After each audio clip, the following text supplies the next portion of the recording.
거룩한 주일 예배에 나오신 여러분을 축복합니다. 옆 사람과 인사하십시다. 오늘도 만나서 반갑습니다. 잘 오셨습니다. 은혜 많이 받으세요. 감고사축 감사합니다. 고맙습니다. 사랑합니다. 축복합니다. 비대면 영상으로 예배하시는 분들 가운데도 주님의 크신 은혜가 함께 하시기를 바랍니다. 주일 안예배는 요한복음을 계속 설교하고 있습니다. 오늘 말씀의 주제는 당신은 예수님을 만났습니까?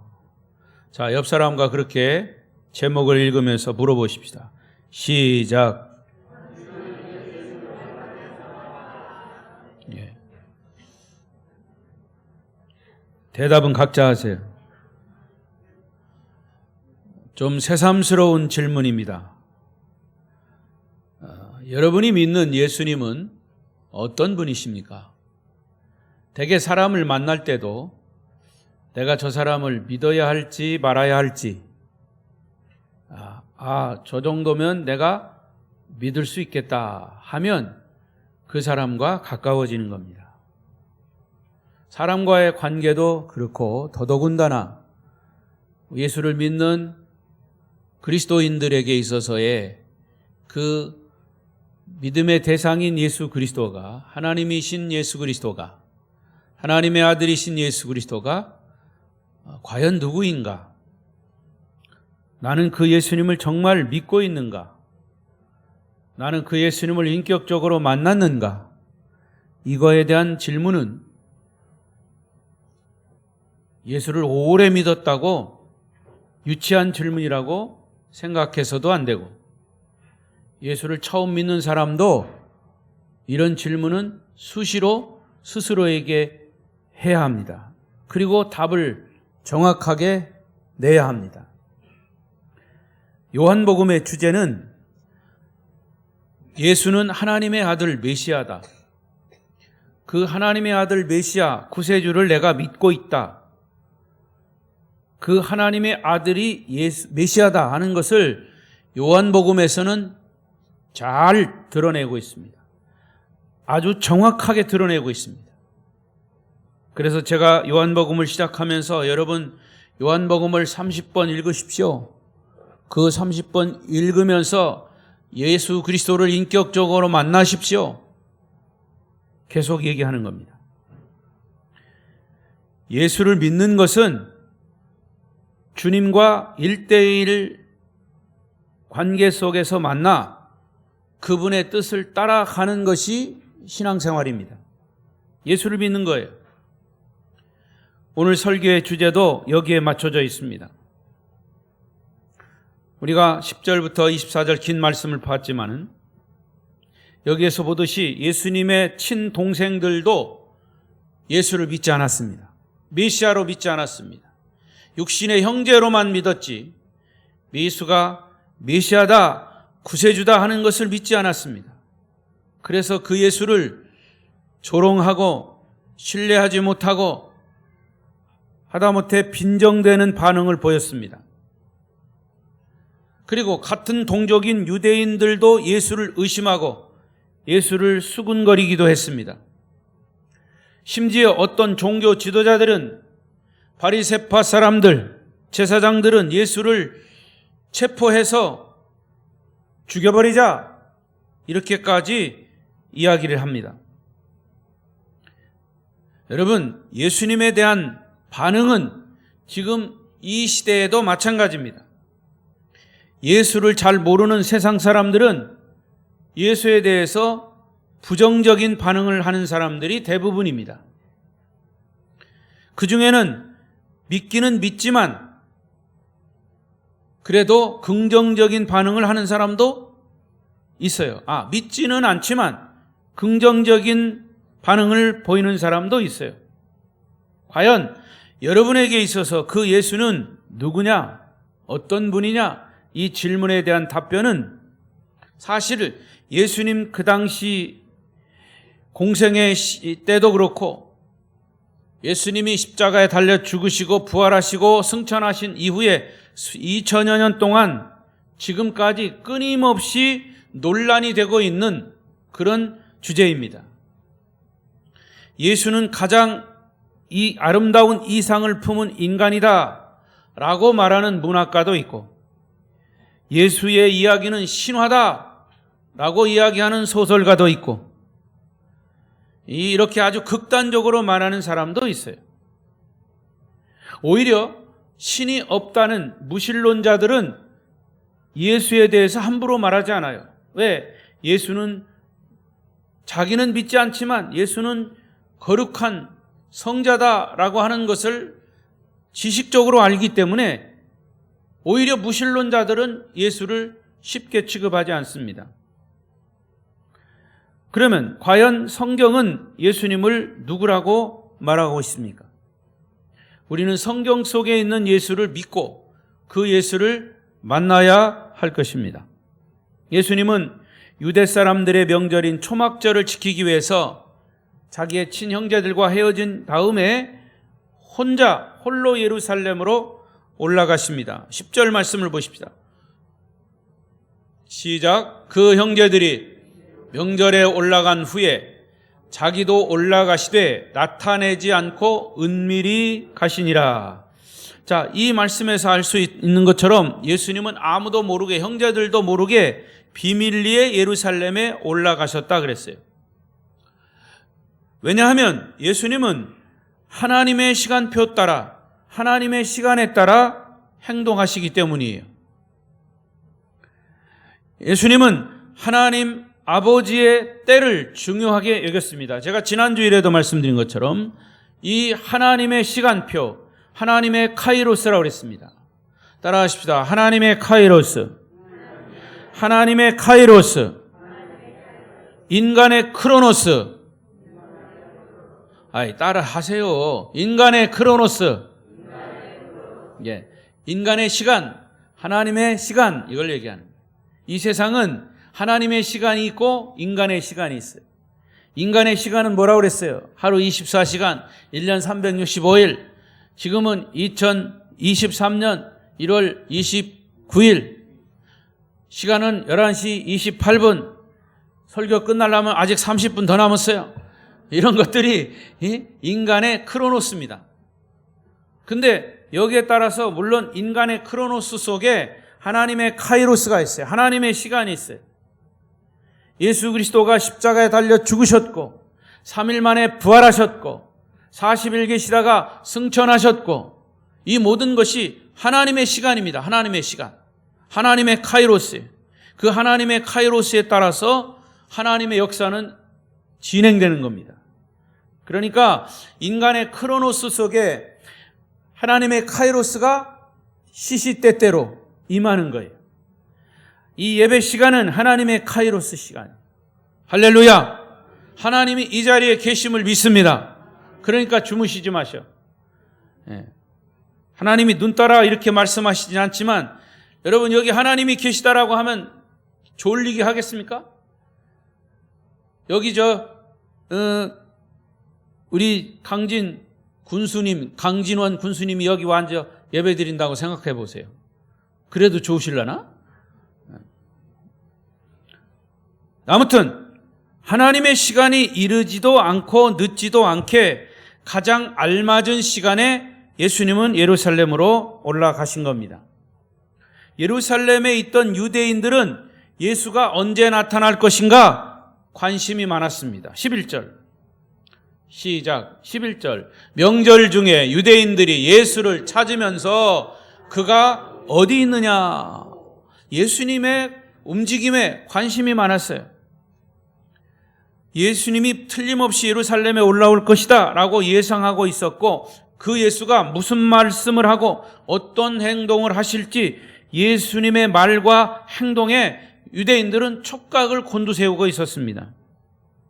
그런가 하면 예루살렘에 모인 유대인들 아닌 다른 순례자들은 예수님에 대해서 논쟁을 벌였어요. 12절 13절 시작. 예수에 대하여 무리 중에서 수군거림이 많아 어떤 사람은 좋은 사람이라 하며 어떤 사람은 아니라 무리를 미혹한다 하나, 그러나 유대인들을 두려워함으로 드러나게 그에 대하여 말하는 자가 없더라. 예수님을 좋은 사람이라고 평하는 사람도 있고, 또 예수님의 이 말씀은 신선하고 충격적이고 정말 굉장히 우리에게 도움을 주는 말씀이다, 이렇게 평하는 사람도 있고, 예수님이야말로 진실한 인격의 소유자다, 이렇게 말하는 사람도 있고, 말씀이 항상 하나님 중심적이기 때문에 더욱 좋은 분이다, 이렇게 말하는 사람도 있어요. 그러나 사실은 여기 그들의 평가를 보면 예수님을 평가하는 것은 사실은 정확하지 않아요. 겉듣기에 정확한 것 같지만 매우 추상적이고 부적절한 평가예요. 여기 많은 사람들의 평가가 있지만 이상하리만큼 예수님은 하나님의 아들이고 인류를 구원하실 메시아다, 이렇게 말하는 사람이 없었다, 그 말이에요. 여러분, 오늘날도 세상 사람들은 예수에 대해서 평가를 어떻게 하고 있을까요? 예수님을 누구로 알고 있을까요? 일반적으로 우리가 학교에서 배운 것은 예수님은 참 좋은 성자 중에 한 사람이다, 4대 성자 중에 한 사람이다, 이렇게 배웠어요. 일반적으로 그렇게 알고 있어요. 그러나 예수는 하나님의 아들이고 인류를 구원할 메시아다라고 하는 진리는 절대로 말하지 않습니다. 반면에 예수를 민중의 선동가라고 부정적으로 평가하는 사람들이 있어요. 지금도. 신학교까지 나온 도올이라고 하는 사람은 사람들 앞에서 강의하면서 예수를 무당이라고 합니다. 신학교에서 뭘 배웠는지 모르겠어요. 예수님 당시에는 사람들은 더욱 심한 표현을 썼어요. 마태복음 11장에 보면 예수는 죄인과 친구다, 저 조폭들, 깡패들하고 같이 어울린다, 뭐 이런 표현이에요, 말하자면. 예수는 사람들을 선동하는 선동자다, 하물며 예수는 귀신의 왕 바알세불의 힘을 빌려서 귀신을 쫓아내는 자다, 이렇게 비아냥거렸어요. 이게 예수에 대한 그 당시의 평가입니다. 하물며 예수님의 제자들, 12제자들 중에 베드로는 예수를 자기 스승이면서 3번씩이나 부인했어요. 가룟 유다는 예수를 은 30에 팔아 십자가에 못 박혀 죽게 했어요. 도마는 예수님의 부활을 보고도 믿지 않았어요. 예수님의 제자들까지도 말이죠. 이렇게 예수님에 대한 오해와 편견은 2000년이 지난 지금까지 계속되고 있다, 그 말입니다. 따라서 저와 여러분도 예수님을 믿으면서 이런 오해와 편견을 얼마든지 가질 수 있다는 겁니다. 여러분, 목회하는 목사들도요, 예수에 대한 평가가 많이 다릅니다. 결국에는 그 목사가 설교하는 것을 그대로 듣고 거기에 따라갈 수밖에 없어요. 얼마나 정말 성경적으로 예수를 평하고 예수를 믿고 있느냐. 우리가 예수를 구세주로 믿고 주님을 따라가기 위해서는 그야말로 예수님을 개인적으로, 인격적으로 만나야 할 줄로 믿습니다. 그런 은혜가 여러분에게 있기를 바랍니다. 예루살렘에 올라가신 예수님은 성전에서 사람들에게 말씀을 가르치십니다. 그런데 또 사람들의 반응이 여러 가지로 나타나요. 14절 5절 시작. 이미 명절의 중간이 되어 예수께서 성전에 올라가사 가르치시니 유대인들이 놀랍게 여겨 이르되 이 사람은 배우지 아니하였거늘 어떻게 글을 아느냐. 배우지도 않은 사람이 저렇게 높은 진리를 가르치느냐, 학문도 없는 사람이 저렇게 잘 가르치느냐, 감탄하면서 여러분, 감탄하면서도 예수님의 그 가르침을 인정하려고 들지 않아요. 주님의 말씀에 대놓고 항의는 하지 않지만 종교적으로나 정서적으로 받아들이기 힘들어하는 것을 알 수 있어요. 여러분, 지금도 마찬가지예요. 복음을 전하지만 그 복음에 대해서 사람들이 믿지 않아요. 자기가 믿고 싶은 것만 믿는 거예요. 알고 싶은 것만 알려고 해요. 예수님이 구약 성경에 대한 통찰력은 그 당시 이 구약을 연구하는 율법학자들, 제사장들까지도 그런 이야기를 하지 않았어요. 어떤 종교 전문가도 예수님의 이 구약에 대한 통찰력을 따라오지 못했습니다. 그럴 수밖에 없죠. 그는 메시아이기 때문에. 우리가 잘 아는 것처럼 예수님이 12살 때 예루살렘 성전에서 제사장들, 이 종교 지도자들과 토론하는 것을 보고 주변 사람들이 놀랍게 여겼다 그랬어요.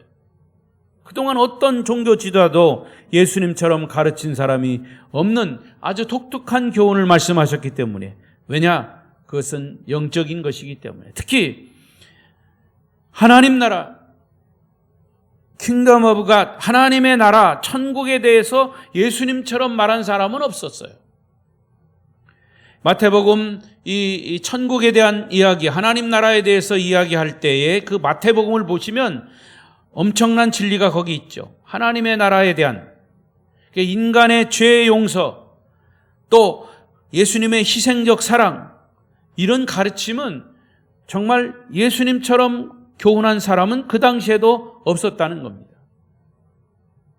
어떤 종교의 교주도 예수님과 같은 4차원적인 영성 진리를 말씀한 사람은 없었고 지금도 없어요. 그리고 예수님은 어떤 뜬구름 잡는 추상적인 말씀을 하지 않으셨고, 우리 사람들이 살아가는 삶의 가장 기초적인 방법들, 삶의 법들, 아주 성실한 것들, 진리, 이런 것들을 말씀하셨어요. 구체적이고 아주 명확하게 얘기했습니다. 그러니까 제가 누누이 말씀드리지만, 여러분이 삶을 살아가면서 힘들고 어려운 문제가 있을 때마다 성경을 펴들으세요. 거기에 답이 있습니다. 물론 우리가 살아가는 삶의 형태가 다 다르지만 기본적인 원리가 거기 들어있다. 성경에 들어있다고 말이에요. 그래서 우리가 영적인 은혜를 받고 영적인 충만함을 받아도 하나님의 말씀에 근거해서 받아야지, 어디 가서 기도했다고, 성령 불 받았다고 그 말씀의 기초가 없으면 그게 잘못돼요. 한국 교회의 이 신비적인 요소가 그래서 항상 문제가 되는 겁니다. 예수님의 이 말씀에는 권위와 영적인 통찰력이 있어서 그 당시 사람들이 주님의 말씀을 듣고 마치 감전된 것처럼 커다란 충격을 받았다 그랬어요. 그럼에도 불구하고 그들은 그 주님의 말씀을 인정하거나 받아들이지 않았어요. 충격은 받았지만 받아들이지 않았어요. 오히려 비판하고 공격하는 자세를 취합니다. 이런 반응에 대해서 예수님이 뭐라고 말씀하십니까? 16절입니다. 읽어요. 시작. 예수께서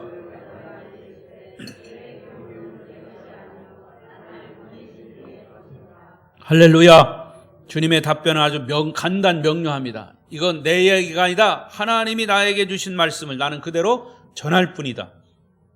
하나님의 뜻을 선파하고 선언하고 있습니다. 사람은 자신의 경험, 자신의 지식, 자신의 사상을 주장하지만 예수님은 오직 하나님의 뜻을 따라서 말하고 행동하셨습니다. 예수님은 자신이 하시는 말이 하나님의 뜻임을 천명하고 있다고 말이에요.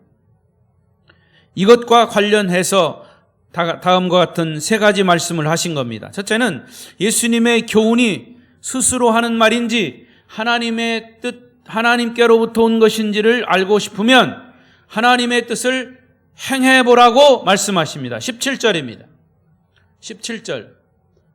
17절 시작. 사람이 하나님의 뜻을 행하려면 그 이 교훈이 하나님께로부터 왔는지 내가 스스로 말함인지 알리라. 여러분, 십자가를 지는 것이 하나님의 뜻입니까? 아닙니까? 하나님의 뜻이에요. 아무나 할 수 있는 일이 아니에요. 하지만 그 십자가를 지는 그 일이 예수님 하나님의 뜻임을 알고 그것을 스스로 행하셨어요. 하나님의 뜻임을 알고 행하셨다.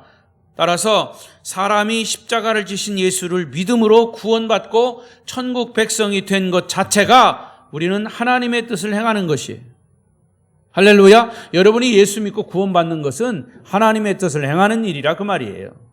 두 번째로, 스스로 생각하고 말하는 자는 자신의 영광을 구하는 것이다. 18절 시작. 스스로 말하는 자는 자기 영광만 구하되 보내신 이의 영광을 구하는 자는 참되니 그 속에 불의가 없느니라. 하나님의 뜻은 사람에게 영광이 돌아가는 것이 아니라 예수가 십자가에 달려 죽으시고 부활한 것은 오직 하나님께 영광을 돌리는 것이다.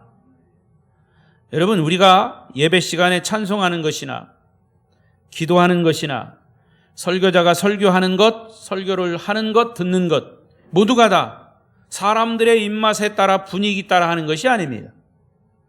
예배의 주체는 하나님이십니다. 오직 하나님께만 영광을 돌려야 할 줄로 믿습니다. 제가 과거에 심호하던 어느 교회에서 어느 주일날 설교를 하고 나왔는데 어떤 젊은 집사가 항의를 했어요. 그때가 아마 세월호 침몰한 국가적으로 큰 그런 이슈가 되던 그런 때입니다. 온 나라가 떠들썩했어요. 그 집사의 항의 내용은 뭐냐? 왜 목사님은 사회에 이런 큰 사건이 일어났는데 거기에 대해서 왜 설교하지 않습니까? 우리 신자들에게 그 사건에 대해서 바른 판단을 할 수 있도록 성경에 근거한 답변을 하셔야 되지 않겠습니까? 이런 항의를 하는 겁니다. 언뜻 들으면 그 청년의 말이 맞는 것 같지만 사실은 저는 그 말에 동의하지 않았습니다. 왜냐? 설교라고 하는 것은 성경을 임의로 선택해서 끼워 맞추기식으로 해서는 안 된다는 것이 저의 설교 철학에 대한 신념입니다. 하나님의 이름이나 교회나 믿음이라고 하는 미명하에 인간의 생각이나 인간의 사상을 주장하는 것은 자신의 영광을 드러내는 것이지 하나님의 영광을 나타내는 것은 결코 아닙니다. 교회 강단에서의 설교는 대학에서 교수들이 하는 강의나 국회의원들이 국회에서 하는 정치 얘기를 하는 것이 아니죠. 이 땅에 사는 사람들에게 성경의 근거에서 하나님의 뜻을 선포하는 것이 설교입니다. 할렐루야. 아름다운 교회 성도들이여, 이 시대에 하나님은 우리에게, 이 시대를 살아가는 저와 여러분에게 무엇을 말씀하시는가를 이 성경을 통해서 또 설교를 통해서 바로 들으실 수 있기를 축복합니다. 세 번째는 하나님의 영광을 구하는 자는 그 속에 불의가 없다 그랬습니다. 예수님은 흠과 티가 없으신 의로우신 분입니다. 그것 때문에 많은 오해와 비판과 공격을 받으셨어요. 그래서 마침내 십자가에 돌아가셨어요. 그리고 역사의 뒤안길로 사라져가는 듯 했습니다. 그 당시에 어느 누구도 예수님이 부활하실 것이라고는 전혀 생각하지 못했어요. 그러나 진리는 사라지지 않고 영원합니다. 진리는 때로 죽은 것 같지만 다시 살아납니다. 오늘 19절 또 보겠습니다. 19절 시작. 모세가 너희에게 율법을 주지 아니하였느냐? 너희 중에 율법을 지키는 자가 없도다. 너희가 어찌하여 나를 죽이려 하느냐? 사람들은 예수의 말씀을 듣고 이해가 되지 않자 계속 말꼬리를 잡습니다. 말씀 속에 숨어있는 본래의 뜻을 잘 모른 채 몇 가지 말을 붙잡고 늘어지면서 공격합니다. 20절 또 보겠어요.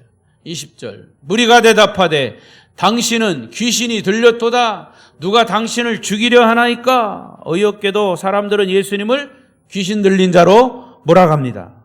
주님이 행하신 기적을 귀신의 힘이라고 얘기합니다. 그러나 여러분, 주님을 욕하면 욕한 사람만 괴롭습니다. 주님을 반대하면 반대한 사람만 힘든 거예요. 하나님이 없다고 큰 소리 치는 사람만 괴로울 겁니다. 하나님은 시퍼렇게 살아계십니다. 시퍼렇게 살아계셔요. 예? 무섭습니까? 시퍼렇게 살았다고 그러니까? 하나님 살아계십니다. 예. 하나님이 죽은 신이라면 기독교는 벌써 없어졌어요. 하나님이 시퍼렇게 살아계시기 때문에 우리가 그것을 바로 알아야 합니다. 하나님은 여러분 가운데도 구체적으로 살아계셔서 역사하시는 분이심을 믿습니다. 저는 여러분에게 다시 도전합니다. 여러분이 믿는 예수님은 여러분 개개인에게 어떤 분이십니까? 지식으로 알고 있는 예수님이 아니라 여러분이 인격적으로 만난 예수님을 마음을 다해서 신앙 고백하시기를 바랍니다. 그럴 때 주님은 지금까지와는 전혀 다른 모습으로 다가오실 것입니다. 여러분, 예수를 믿으면 확실하게 믿어야지. 확실하게. 어정쩡하게 내가 믿는 건지 안 믿는 건지, 예수를 믿고 예수님을 마음속에 영접하면 나머지 여러분이 근심하고 걱정하는 모든 문제가 다 풀려가요. 왜? 우리 주님은 우리를 흥하게 하시는 분이지 망하게 하시는 분이 아니에요. 마귀는 우리를 망하게 하지만 예수님은 우리를 흥하게 하시는 분이에요. 할렐루야! 세상 사람들이 불신하고 조롱하고 모욕하는 예수 그리스도, 많은 사람들이 주님을 만나서 새로운 변화를 받고 앞으로도 그런 사람들은 부지기수로 많이 있었고 지금도 있고 앞으로도 있을 겁니다. 예수를 막는 세력이 아무리 거대하고 강할지라도 예수를 믿는 사람들은 계속 늘어날 겁니다. 목사는 교회에 자꾸 줄어든다는데요. 전도가 안 된다는데요. 천만의 말씀. 숫자가 많이 늘어나야 되겠죠. 그러나 실제로 예수를 한번 믿고 예수를 만나고 확실한 믿음을 가진 사람들은 계속 늘어나게 되어 있습니다. 만약 예수가 우리의 구세주가 아니고 그가 거짓 구원자였다면 벌써 2000년 지나는 동안 기독교는 사라져 없어질 것입니다. 그러나 앞으로 하나님의 카이로스에 따라서 하나님의 시간에 따라서 역사는 흘러가고 하나님이 그 살아계심을 그 하나님의 역사가 진행되는 것을 보여주면서 우리 인간들에게 만나주시고 나타나시고 증거로 보여주실 것입니다. 자, 예수를 3번씩이나 부인했던 베드로 어떻게 됐어요? 결국 주님을 인격적으로 만났습니다. 성령께서 그의 눈을 열어주셨습니다. 결국에는 그는 죽음을 각오하고 그가 만난 예수를 평생 전하다가 주를 위해서 목숨을 던지는 순교. 예수님은 똑바로 십자가를 지셨지만 나는 절대 똑바로 십자가를 질 수 없다. 나는 거꾸로 십자가를 지겠다. 이 십자가를 거꾸로 지고 순교했습니다. 성경에 나오지 않지만 그렇게 구전으로 전하고 있습니다. 의심 많던 도마도 부활하신 주님을 인격적으로 만난 다음에 나의 주 나의 하나님이라고 하는 위대한 신앙 고백을 하고 주 앞에 무릎을 꿇었어요. 그런가 하면 자기 스승을 은 30에 팔았던 가룟 유다는 어떻게 됐습니까? 결국에는 그 은 30도 팽개치고 나중에 괴로워서 자살해 죽었습니다. 이것이 바로 예수를 만난 사람과 만나지 않은 사람과의 차이예요. 천국과 지옥의 차이예요. 예수를 박해하던 사도 바울도 다메섹 도상에서 부활하신 예수님을 인격적으로 만나서 그의 삶이 180도로 바뀌는 그런 체험을 하고 그는 주님을 위해서 자신의 전생애를 바쳐 동족도 아닌 이방인들을 위해서 복음을 전하는 위대한 사도가 되었던 거 아닙니까? 기독교 역사를 보면 예수님을 인격적으로 만나서 삶이 180도로 변화되어 일생을 주를 위해 헌신한 사람들로 가득합니다. 목사님, 그런 사람들은 위대한 사람들이라 그렇죠? 아니에요.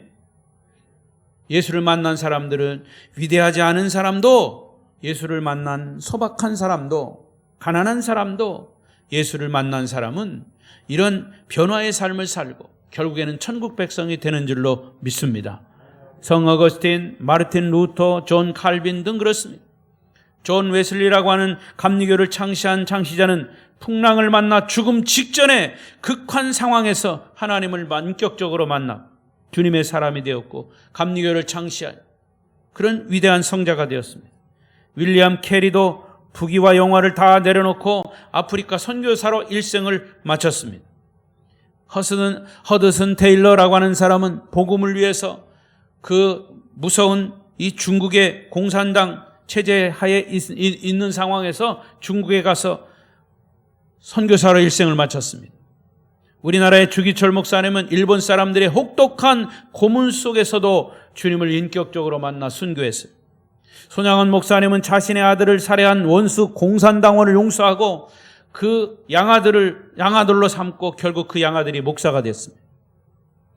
성결교단의 문중경 전도사님은 신안 앞바다 섬들을 다니면서 예수를 전하다가 공산당원의 죽창에 찔려 순교하심으로 후에 많은 사람들이 예수 믿고 수많은 교회가 그 지역에 탄생되는 기적을 일으키게 되었습니다.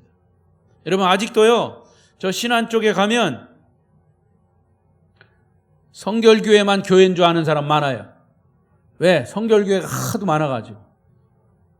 물론 지금은 이제 많이 인원도 줄어들고 또 섬에 사람들이 없으니까 교회도 소규모이지만 성결교회 신안아빠 그 문중경 전도사님이 복음을 전한 그 섬들, 교회들.